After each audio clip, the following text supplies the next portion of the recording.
We called him G-Man.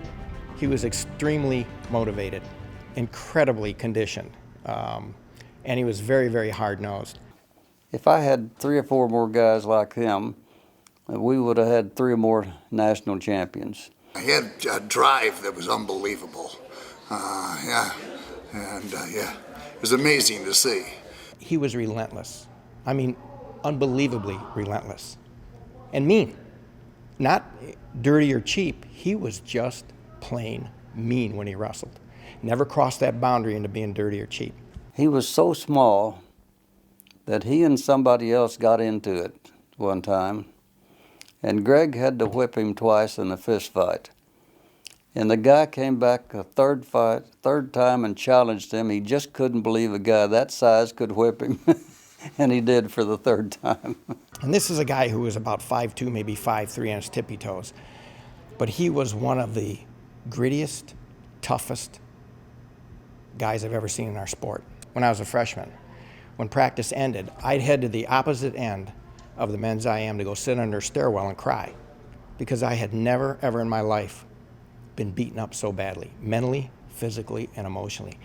And I would vow and promise myself that Greg's not going to do that to me tomorrow. He's not going to beat me up like that.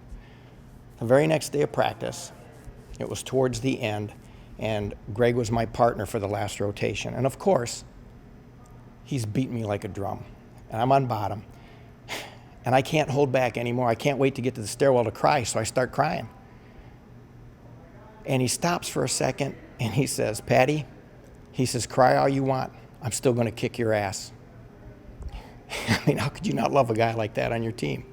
Greg Johnson, there was only one of them. If the match lasted for 20 minutes, that's okay with him. He had the unbelievable stamina to just stay in there and just pegging and pegging and pegging away. And his wins weren't easy, but he just gradually outlasted everybody. You know, he was a guy who loved to wrestle. He loved to train. You know, had a huge gas tank.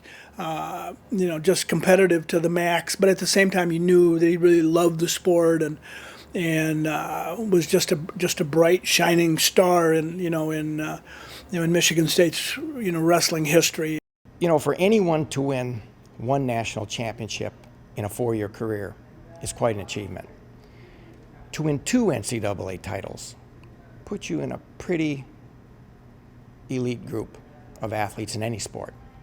But to win 3 NCAA championships, to be the best at what you do out of everyone who does what you do for 3 years in a row, that's something special. I can't say that I really know Greg or knew Greg in any real way, shape, or form.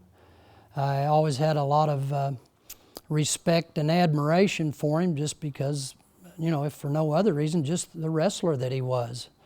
He was excellent on his feet. All good wrestlers tend to be good on their feet. When you get right down to it, wrestling matches are won. Usually it's that one key takedown.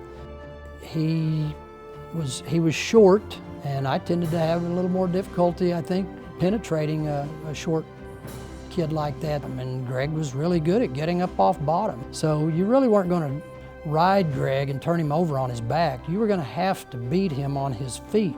He kept good position, had a square stance, and so I knew he was always going to be a difficult match. I always felt like I could beat him. I felt like I should have beat him. I didn't beat him in the end. I've got 1 national title, he's got 3. He was 3 for 3, he was batting 1,000%. Pretty hard to beat that. Greg was the pinnacle. He was just a consummate student athlete here at Michigan State. Only a select few on each team have earned a resume that would qualify them to be inducted into a Hall of Fame. They have to compare your career achievements to everybody in the past, and you can't buy your way into it. So to have been a teammate, to have been a daily workout partner, to have been able to witness and share some of the many triumphs and agonies of one of the greatest Spartan athletes in my sport is pretty special. So Greg, congratulations, and may you rest in peace, my friend.